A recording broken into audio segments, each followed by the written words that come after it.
Waalaikumsalam warahmatullahi wabarakatuh. Bismillah, alhamdulillah, wassalatu wassalamu ala rasulillah, nabiyina Muhammad ibn Abdullah, wa ala alihi wa sahbihi wa man tabi'ahum wa ma ba'd. Bapak Ibu yang dimuliakan Allah, Islam ini mengajarkan kepada kita al-kuliyatul khams. Apa itu al-kuliyatul khams? Al-kuliyatul khams itu adalah 5 eh, tujuan dasar dari disyariatkannya Islam. Yaitu pertama hifdzuddin, menjaga agama, menjaga akidah. Itu yang pertama ya. Yang kedua adalah hifdzul aql. Ya, menjaga akal. Yang ketiga adalah hifdzul mal, menjaga harta. Yang keempat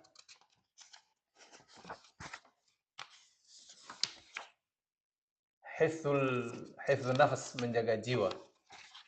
Dan yang kelima adalah hifdzun nasl, ya, menjaga keturunan.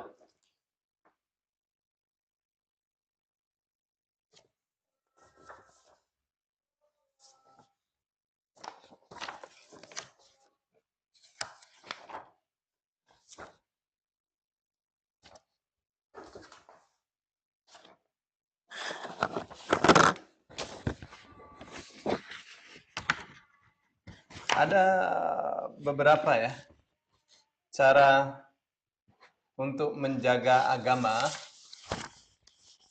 menjaga keyakinan. Ya, yang pertama adalah dengan tersikh al-iman wal yaqin bi usulil iman wa arkanihi. Ya, menancapkan dasar-dasar iman, dasar-dasar keyakinan.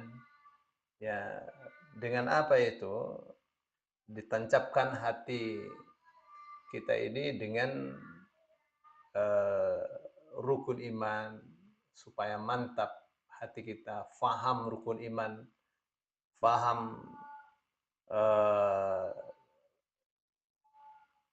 keyakinan yang benar, akidah yang benar. Yang kedua, dengan memahami dalil-dalil secara akli, secara nakli. Secara akal seperti apa, secara nakal itu dari kitab dan sunnahnya seperti apa. Ya. Yang ketiga, dengan menjalankan pokok-pokok ibadah yang mahdhah, sholat, zakat, dan seterusnya. Ya, semua rukun Islam dijalankan dengan baik. Itu cara untuk menjaga iman, menjaga agama. Terus yang keempat, dengan mewajibkan dakwah. Ya, mengajak manusia kepada Allah dan melindungi dakwah. Jadi dakwah itu harus diajarkan dengan baik. Ya, harus dijalankan dengan baik. Juga harus dilindungi. Ya, jalan dakwah itu tidak boleh diobrak-abrik. Orang lagi dakwah dibubarkan pengajiannya, itu salah itu. Ya, itu keliru besar. Ya. Terus harus ada upaya perlindungan atau untuk melindungi orang-orang yang berdakwah. Orang-orang yang berdakwah itu harus dilindungi. Ya, supaya apa? Supaya aman dia melaksanakan dakwah. Begitu ya. Nah, di mana saja, di negara mana saja harus ada jaminannya bahwa setiap orang bebas menjalankan agamanya masing-masing. Ya, orang non-muslim bebas menjalankan agamanya di negeri di mana muslim merupakan mayoritas, begitupun sebaliknya. Itu namanya hurriyatut tadayyun. Ya. Dan itu harus dilindungi. Ya, orang yang beribadah di gereja nggak boleh diserang. Ya, sebaliknya tidak boleh juga diserang orang yang beribadah di masjid. Ya, tuh. Dan yang paling banyak terjadi yang diserang itu orang yang beribadah di masjid. Ya, menunjukkan bahwa teror itu paling banyak ya dari siapa itu? Dari non-muslim kepada muslim. Ya.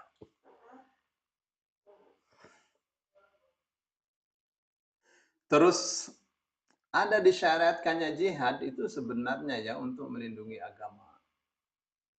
Disyaratkannya jihad itu.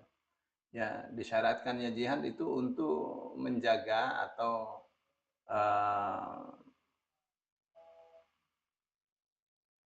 menghindari adanya pelanggaran ya terhadap upaya-upaya untuk mengajak manusia ke jalan Allah. Dan yang paling penting ya kita sebagai umat Islam itu konsisten menjalankan hukum-hukum Islam, ya menjalankan ajaran agama, mesti konsisten, mesti istiqomah betul. Di dalam hukum Islam itu ada namanya uqubatur riddah. Ya, hukuman bagi orang yang murtad. Ya, yang sudah tidak ada nih, tidak ditemukan sekarang ya. Orang yang murtad itu hukumannya seperti apa dalam satu negara. Termasuk misalnya di Saudi orang yang murtad itu seperti apa hukumannya. Yang boleh jadi tidak ada terjadi orang murtad dari Islam sehingga hukuman itu tidak terjalankan. Ya. Terus menjaga jiwa itu termasuk hak asasi manusia ya. Agar jiwa itu selamat, agar jiwa manusia itu terlindungi dengan baik.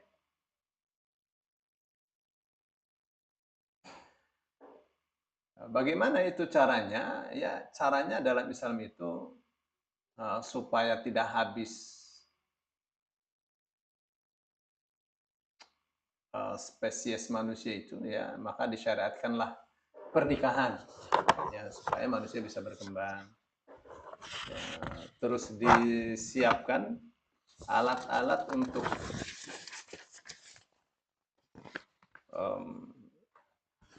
menjamin keamanan secara umum ya untuk pribadi-pribadi, untuk keluarga, kelompok.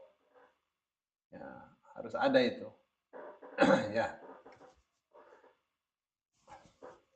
Apa saja itu alatnya? Ya alat negara lah. Ya seperti pengadilan, kepolisian. Yang dengan demikian keamanan masyarakat itu terjamin. Terus Islam itu juga untuk menjaga jiwa ini ya, ada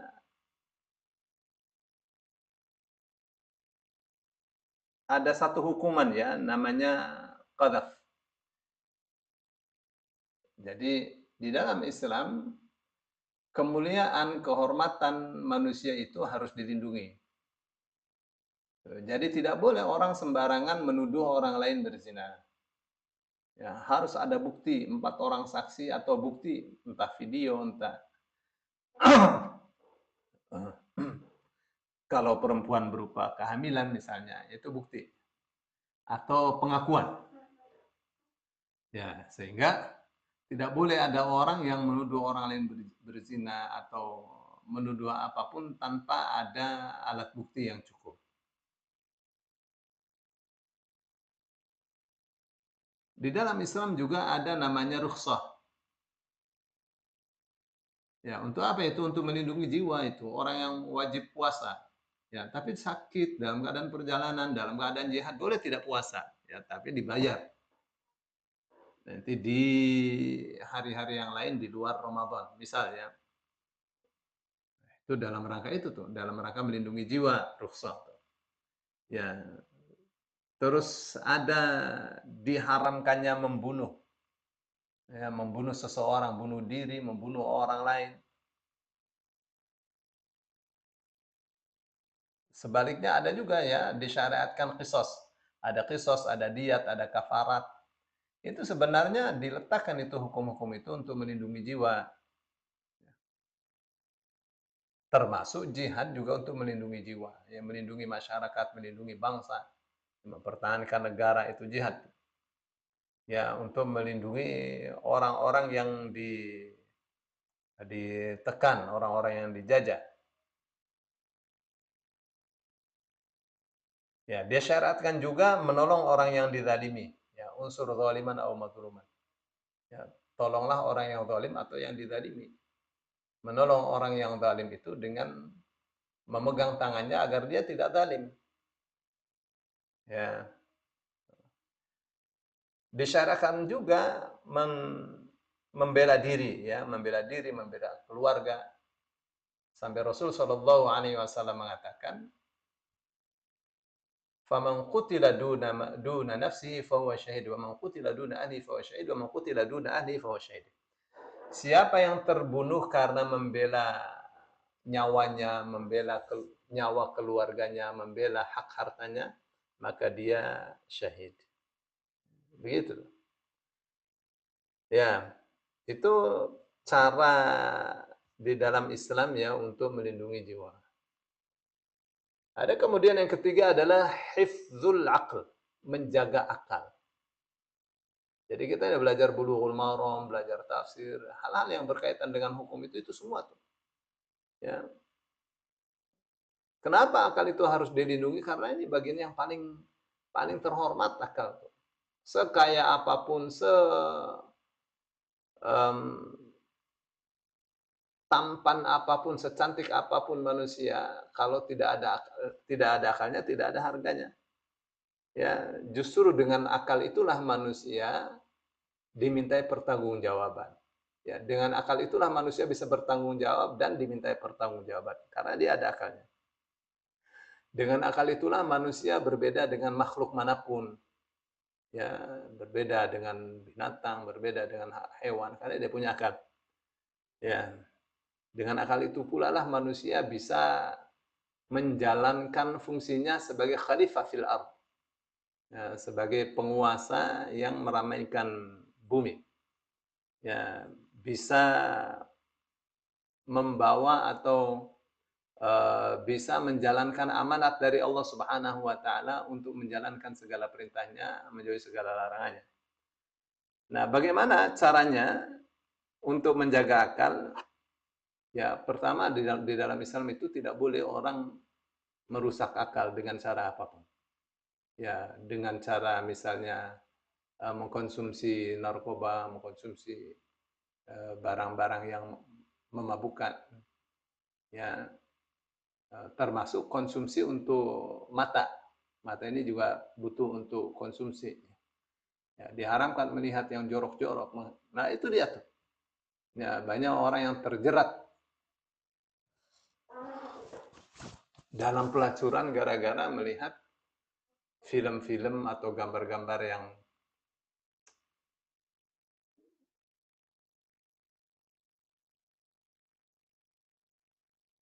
ya itu gambar-gambar ya, film-film yang seseorang kalau dia melihat ya atau menyaksikan itu dengan anaknya, dia akan merasa bahwa itu tidak baik. Tapi kalau sendirian dia mau. Ya, padahal saat sendirian itu adalah saat yang paling suci, saat yang paling berharga antara dia dengan Allah Subhanahu wa taala. Ya, jadi semestinya untuk beribadah, untuk zikir, untuk mengadu kepada Allah, malah untuk berbuat maksiat. Ya, pornografi, porno aksi itu hal-hal yang menjijikkan dalam Islam. Ya, tetapi itu menjadi barang yang sangat laris, barang yang sangat digandrungi oleh orang-orang yang ya tidak takut kepada Allah Subhanahu wa taala. Ya, jadi yang memabukkan itu bukan minuman saja, bukan narkoba saja ya, termasuk hiburan bisa memabukkan. Ya, untuk hal itu maka Islam memberikan aturan ya berupa apa itu? Berupa hukuman untuk orang yang mabuk, ya, untuk orang yang uh, terkena narkoba. Ya. Terus Islam juga mengajarkan kepada kita untuk bisa akal ini berpikir secara bebas. Ya, dihargai dalam Islam akal itu. Berpikir tentang apa saja boleh, ya, selagi itu tidak berpikir tentang zat Allah Subhanahu wa taala. Ya, maka Rasul sallallahu alaihi wasallam mengatakan tafakkaru fi khalqillahi wa la tafakkaru fi dzatihi. Berfikirlah kalian tentang ciptaan Allah, jangan berpikir tentang zat Allah. Fa innakum la taqdiruna qadra, karena kalian tidak akan mampu menjangkau zat Allah, ya, kadar Allah Subhanahu wa taala. Ya, enggak bakal mampu manusia. Jadi apa yang perlu difikirkan, perlu dijadikan penelitian, ya semua hal yang berkaitan dengan makhluk Allah Subhanahu wa taala. Ya, baik yang syahadah maupun yang gaib. Ya, kalau yang syahadah ada ilmunya sendiri, kalau yang gaib ada juga ilmunya sendiri. Ya, jadi tidak serampangan orang berbicara tentang masalah yang gaib. Ya, terus Islam mengajarkan kepada kita agar akal itu dikembangkan, ya, secara fisik, secara non fisik. Ya, bagaimana akal ini secara fisik berkembang? Ya, secara fisik itu bisa kuat, ya, dengan makanan, makanan yang bergizi. Ya, jadi itu akan makanan misalnya yang mengandung banyak omega omega 3 itu katanya itu bisa mencerdaskan otak. Waktu saya mengajar di situ ya di Gorontalo 400 berapa tuh? 440 orang.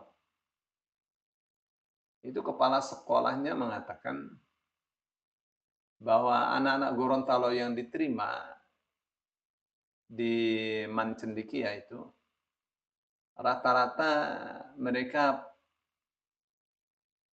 wawasannya itu di bawah anak-anak yang diterima dari kota, dari Jakarta, dari Bandung. Nah, kenapa? Karena mereka dari SD dan SMP-nya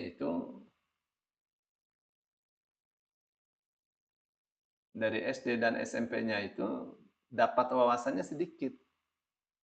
Begitu masuk Mancendikia, itu sudah naik, jadi mereka tertinggal dibanding anak-anak kota. Tapi untuk semester berikutnya, anak-anak Gorontalo itu selalu berada di atas, lebih pandai. Ya, setelah dicek, diteliti, memang mereka itu makanannya beda, makanannya ikan. Ya, itu secara materi ya, secara fisik otak itu perlu dikembangkan. Secara non fisiknya ya dengan belajar yang banyak. Ya. Akal di dalam Islam itu posisinya tinggi sekali ya. Posisinya tinggi sekali. Maka Ali mengatakan inna dina aqlun wala dina liman la aqla lahu. Agama ini akal. Maksudnya semuanya logis. Ya, tidak ada agama bagi orang yang tidak punya akal. Itu kata-kata yang sangat mendalam sekali itu. Maksudnya orang kalau punya akal itu pasti agamanya benar. Orang yang agamanya nggak benar, orang nggak menggunakan akalnya. Menyembah manusia itu orang nggak menggunakan akal sehatnya itu.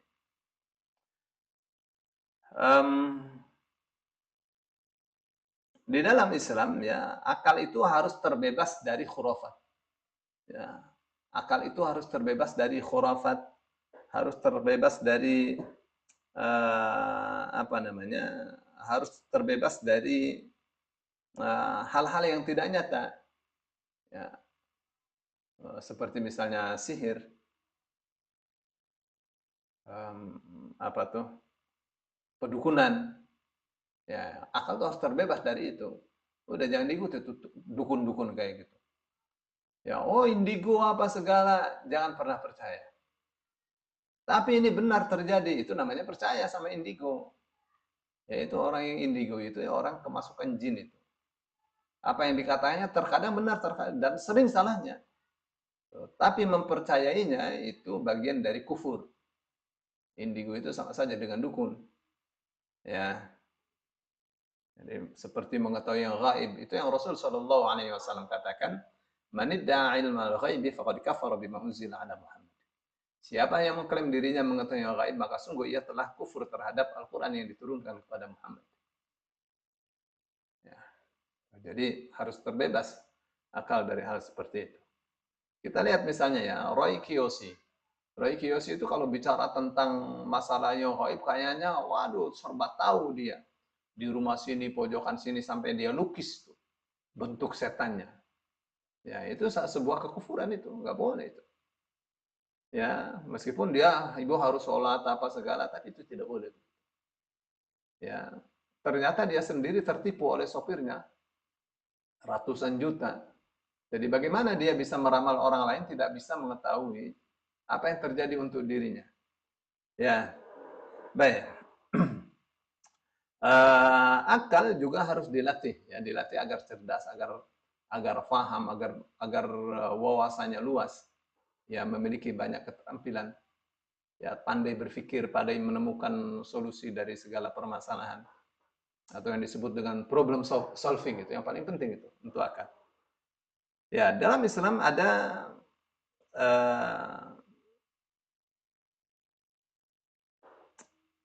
ini ya, ada namanya pintu jihad. Ya, dibuka pintu ijtihad ya, bukan pintu. Dibuka pintu ijtihad. Ijtihad dalam bentuk apapun. Ya, ada ijtihad fardi, ada ijtihad jama'i dan seterusnya. Ya. Yang keempat itu menjaga keturunan ya, atau yang disebut hifdzun nasl. Bagaimana supaya keturunan itu terjaga? Sekarang sih yang sedang rame-ramenya itu nasabnya para habib ini sedang diserang sedemikian rupa. Ya, saya ditanya, apa itu pendapat Ustaz tentang perdebatan tentang benar salahnya nasabnya para habib yang dari Ubaidillah itu. Ya, dari Ba'alwi. Saya belum jawab ya, tapi kalau saya mau jawab, itu perdebatan yang tidak produktif. Ngapain mengurusi nasab orang lain? Ya, kenapa tiba-tiba ada polisi nasab pernasaban? Ya, Anda membatalkan nasabnya para habaib. Meskipun secara ilmiah untuk sementara terlihat benar, ya, tapi boleh jadi juga itu. Itu satu tesis yang keliru.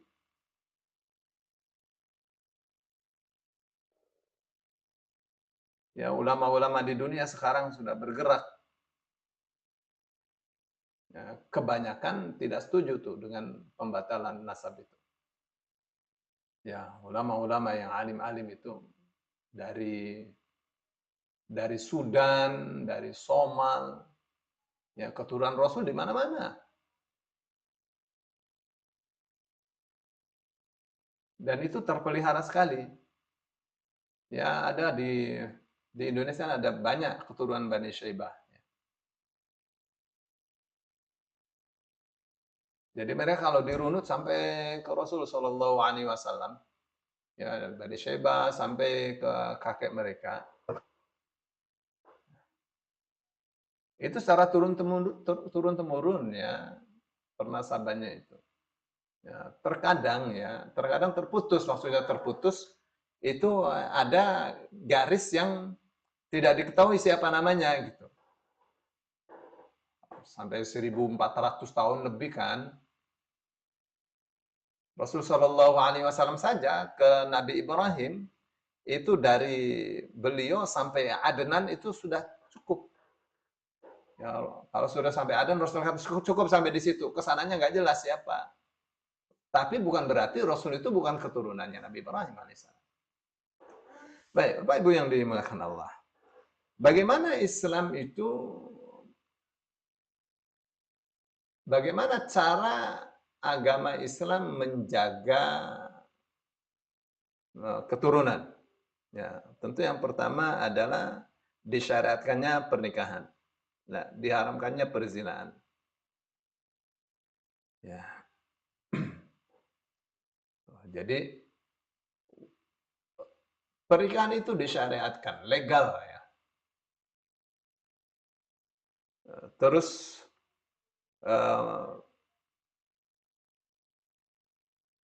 Islam ini mengajarkan kita untuk memperhatikan keturunan kita. Ya, dikasih perhatian yang khusus. Ya, supaya mereka tumbuh. Ya, tumbuh dengan akhlak yang mulia. Ya, kalau tumbuh dengan akhlak yang mulia, dengan akidah yang kuat, tidak akan melakukan hal-hal yang bakal merusak keturunan. Perzinaan misalnya. Ya. Apalagi zaman sekarang. Ya, Masya Allah. Memang harus banyak-banyak taqarrub kepada Allah. Ya, jangan pernah main-main laki-laki, perempuan jangan pernah main-main. Ya, dengan gadget yang dimilikinya. Ya, dengan uh, jaringan sosial yang dimilikinya. Apa tuh namanya bahasa kitanya? Sosial media ya. Jangan main-main.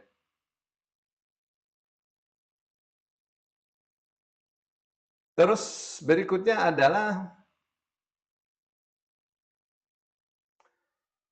Islam itu mengajarkan kita untuk memperhatikan, untuk untuk memberikan perhatian yang penuh kepada keluarga.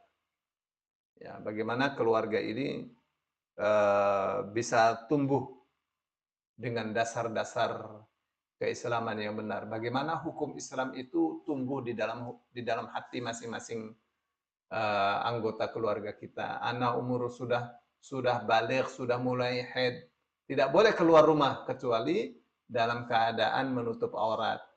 Ya, diajari. Nah, itu salah satu cara itu untuk menjaga keturunan.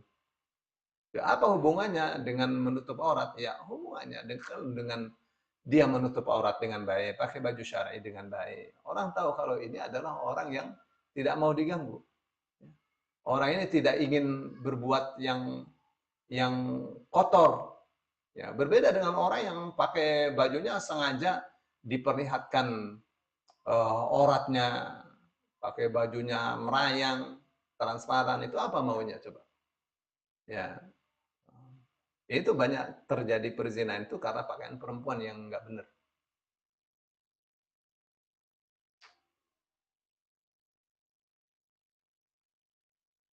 Ya, terus Islam juga mengatur semua hubungan antara laki dan perempuan. Ya, bagaimana antara mahram dengan mahram, antara mahram dengan yang bukan mahram. Ya, diatur. Semua itu diatur.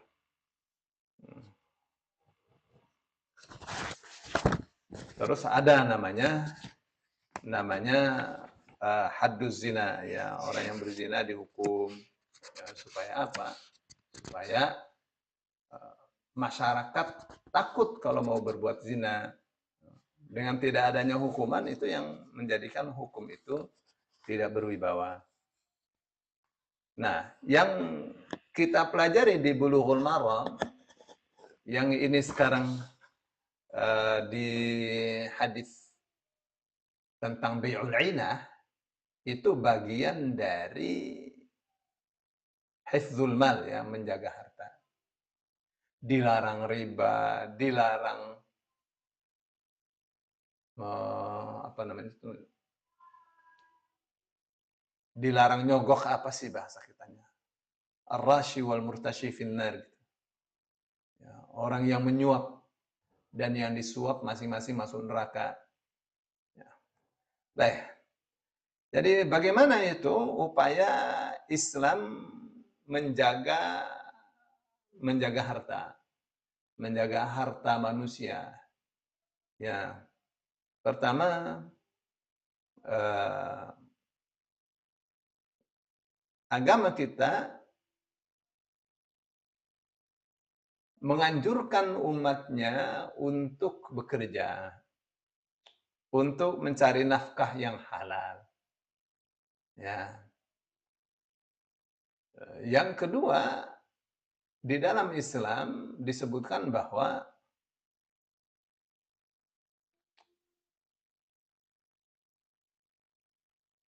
bekerja itu memiliki posisi yang sangat dihormati, ya. Derajatnya itu sangat mulia, bekerja.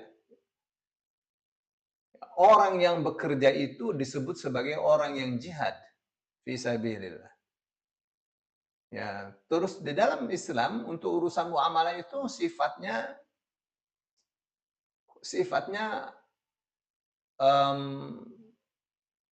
bebas, ya. Maksudnya bebas itu mengikuti hukum asal. Ya, hukum asalnya muamalah itu boleh, ya, kecuali ada dalil yang mengatakan bahwa itu tidak boleh. Ya, dengan syarat muamalah itu adil. Ya, dalam Islam itu ada kaidah-kaidah ya untuk bermuamalah. Ya, misal riba haram, ya, menyuap haram, menipu haram, ya, itu namanya dhabt, ya. Jadi muamalah yang zalim, ada unsur riba, ada unsur perjudian, gambling, ya, ada unsur penipuan, ya, itu tidak boleh dalam Islam.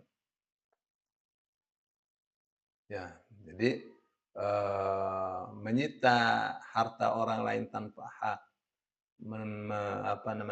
mencuri, korupsi, ya, dan untuk itu semua ada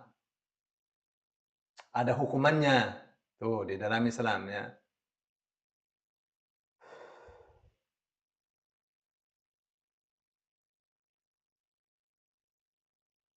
Terus ada ya semacam ini. Kemarin tuh yang la khilabah, la khilabah. Ada aturan misalnya, ya, orang yang tidak pandai mengelola hartanya, yang berbahaya kalau dia pegang uang itu dibatasi, ya, dibatasi kebolehannya menggunakan uang. Ya, misalnya ini orang sih kaya raya, ya, tapi kalau diberikan ke dia sehari habis. Ya udah kasih saja uangnya sekedar untuk dia makan. Ya, harus ada itu hukum seperti itu. Ya, jadi semuanya kalau untuk urusan jual beli kan ar-ridha bir-ridha, ya, itu aturan. Jadi suka sama suka dengan cara yang adil.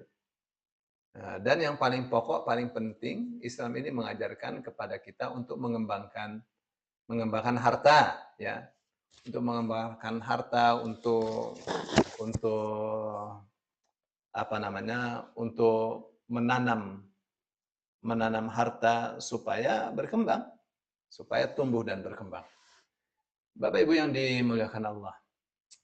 Jadi ini sekarang kita itu mukadimah singkat saja itu sebenarnya. Ini kita nih di hadis tentang bai'ul ainah ini. Hadisnya nomor 718.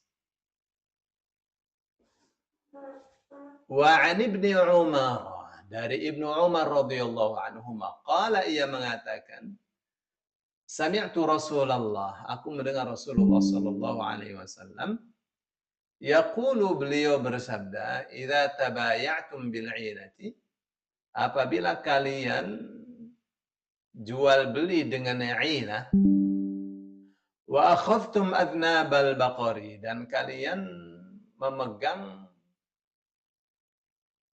eh, ekor-ekornya sapi.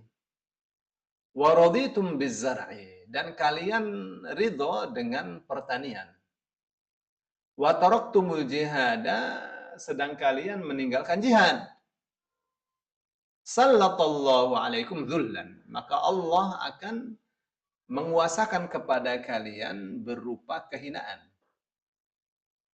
La yanza'uhu, yang ia tidak dapat mencabut kehinaan itu.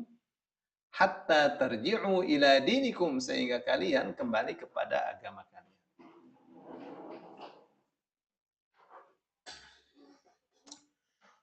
Rawahu Abu Dawud, hadisnya riwayat Abu Dawud.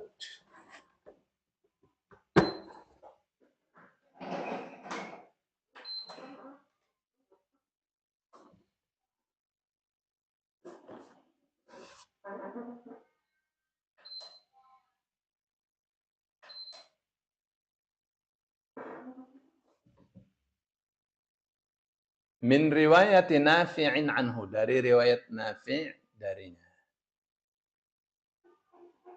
Fi isnadihi maqal, wa fi isnadihi maqal.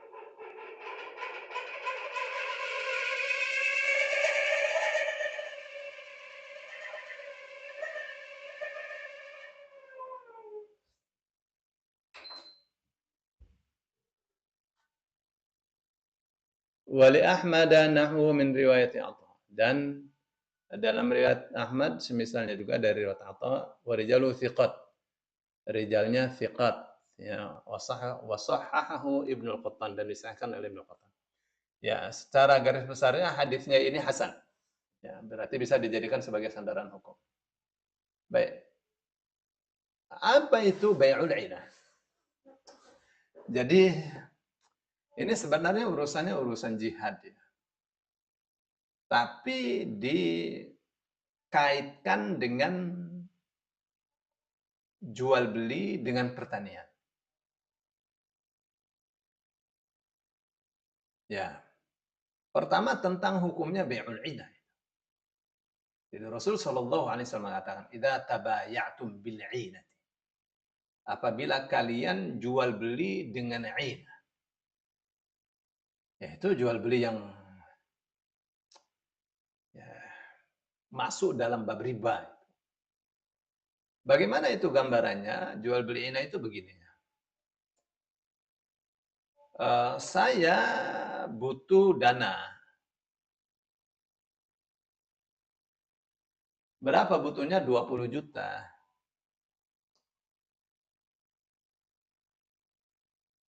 Saya mau pinjam ini 20 juta ke Bu Nini. Ya, Bu Nini bilang, ya saya ada barang. Ya, kamu bisa pinjam barang saya, kemudian kamu jual barang itu. Ya, berapa harga barang itu? Harganya 25 juta. Kan butuhnya 20 juta. Tapi harga barang itu 25 juta. Ya, barangnya berupa motor. Misalnya, ini motor baru. Ya. Jadi diberikanlah itu motor itu kepada saya. Saya punya motor dan saya tidak butuh motor, saya butuh uang. Tapi itu saya mau ngakalin supaya saya dapat uang 20 juta. Dan Bu Nini tidak rugi. Jadi bagaimana saya dapatkan motornya? Bu Nini nih, saya jual motor nih ke Bu Nini. Ya. Berapa? 20 juta. Dapatlah saya uang 20 juta. Ya, sementara saya punya hutang kepada Bu Nini berupa motor itu yang harus saya bayar secara cicil sebanyak 25 juta. Nah, jadi saya dapat 20 juta, Bu Nini untung 5 juta. Nah, itu namanya bayar lena itu. Ya, itu jual beli nggak boleh seperti itu. Ya. Nah, Rasul Shallallahu Alaihi Wasallam mengatakan, "Idza tabayatum bil ainati." Apabila kalian mempraktekkan jual beli inah.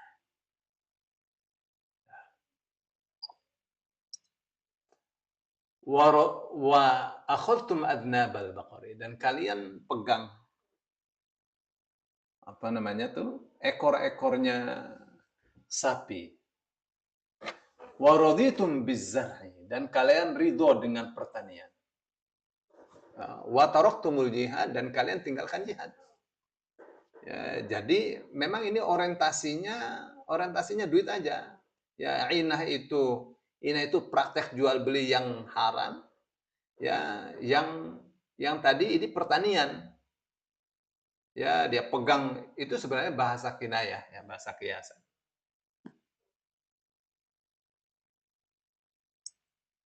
Jadi buat apa jihad? Kita bertani saja. Ya, kita nggak mau angkat senjata. Dia tinggalkan jihad. Lalu apa kata Rasul Shallallahu Alaihi Wasallam? Beliau mengatakan, Allah akan kuasakan untuk dia kehinaan.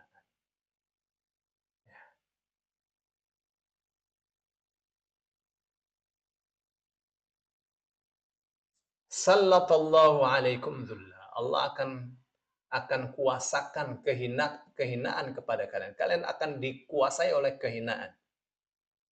Wala yanza'uhu. Dan Allah tidak akan mencabutnya. Dengan hal seperti apa? Ya, dijajah.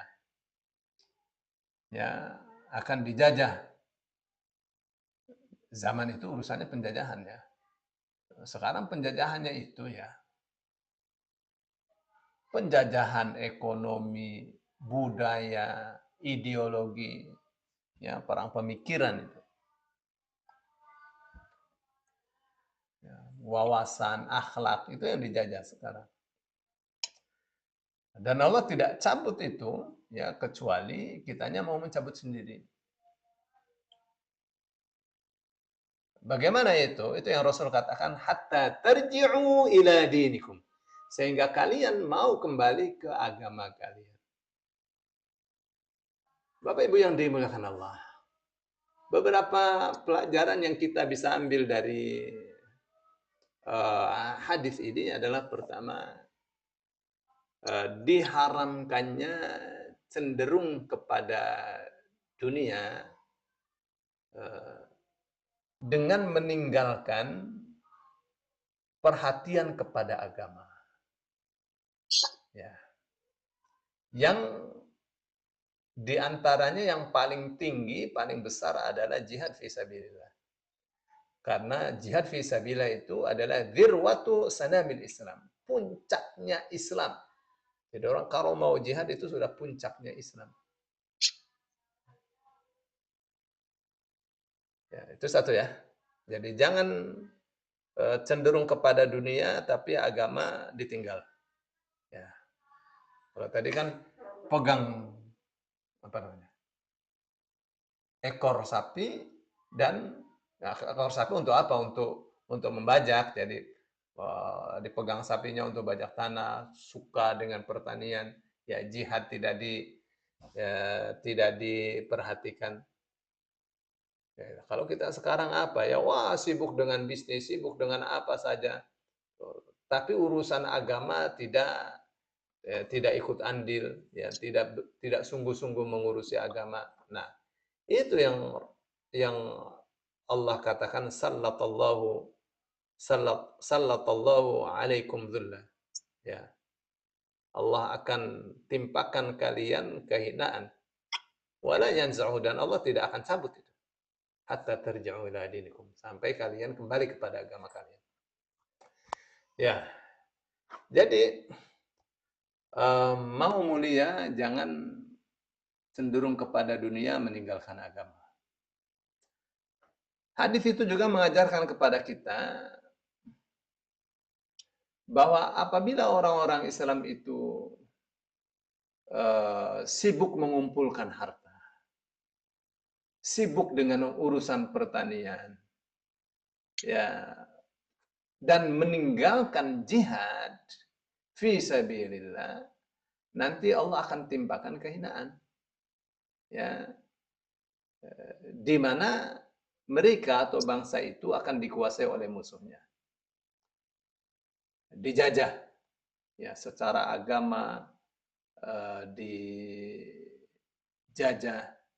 ya, kebebasan beragamanya dijajah, kebebasan berpikir, kebebasan untuk bermuamalah, ya tidak ada kebanggaan, tidak ada harga dirinya, ya kehilangan jati dirinya, ya, dan kehilangan kebahagiaan di dunia dan di akhirat. Ya, dan ancaman seperti ini sudah terjadi ya, sudah terjadi. Sekarang orang Islam itu sepertiganya penduduk dunia, ya, sumber sumber daya alam, sumber daya manusia, ya, terus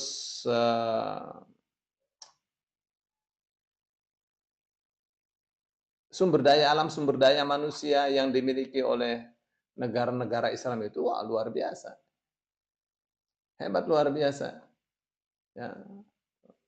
Tapi karena kebanyakan orang Islam itu tidak memperhatikan agamanya dengan baik, ya, agama tidak memperoleh porsi perhatian yang cukup, maka orang Islam itu dikuasai oleh Barat, ya, dikuasai oleh orang-orang kafir, ya, jadilah hina, ya, jadi mereka dipermainkan, orang-orang Islam dipermainkan oleh orang-orang kafir. Ya, lihat saja ya perjanjian gencatan senjata antara Israel dengan Hamas, dengan Palestina. Ya, orang-orang Arab itu cuma gigit jari saja, ya, dengan syarat yang tidak mungkin bisa dilaksanakan yang diajukan oleh Amerika Serikat. Ya, tidak bisa ngomong apa-apa. Jadi bagaimana itu? Harus kembali kepada agama. Kembali kepada agama. Niscaya akan kembali berjaya. Ya, seperti kejayaan itu diperoleh oleh pendahulu-pendahulu kita. Para nabi, para sahabat, para tabi'in. Ya. Kenapa Rasul mengatakan la yanza'uhu, Allah tidak akan mencabutnya. Ya, hatta tarji'u ila dinikum, sehingga kalian kembali kepada agama kalian. Karena itu sudah sunnatullahnya. Di dalam surah Ar-Ra'd ayat 11 Allah mengatakan innallaha la yughayyiru ma biqaumin hatta yughayyiru ma bi anfusihim. Sesungguhnya Allah tidak akan mengubah nasib satu kaum sehingga atau sebelum kaum itu mengubah nasibnya sendiri. Jadi harus ada aksi untuk bisa berubah, ya, harus ada aksi.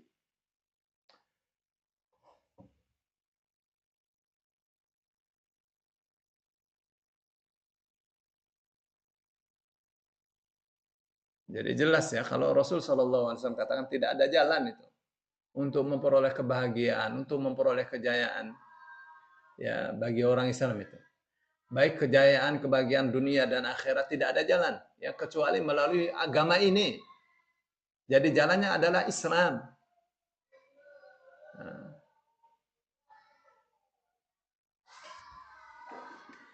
Jadi umat Islam ini tidak bisa memperoleh kejayaannya kecuali dengan cara kejayaan yang diperoleh oleh para pendahulunya. Ya. Apa itu? Kembali kepada agama, kembali kepada ketaatan kepada Allah dan Rasulnya. Ya. Allah mengatakan, "Man kana yuridul izzata falillahil izzatu jami'an." Siapa yang ingin berjaya, kejayaan ada di sisi Allah. Allah yang memilikinya. Jadi mau berjaya, kembali kepada Allah. Wala yansurannallahu man yansuruhu, dan sungguh benar-benar Allah pasti menolong orang yang menolongnya. Ya. Sebesar apa kita menolong agama Allah, ya Allah akan menolong kita dengan sehebat-hebatnya. Kenapa? Innallaha laqawiyyun aziz. Sesungguhnya Allah benar-benar kuat, benar-benar perkasa. Baik. Jadi itu ya pelajaran yang bisa diambil dari hadis tentang bai'ul 'inah.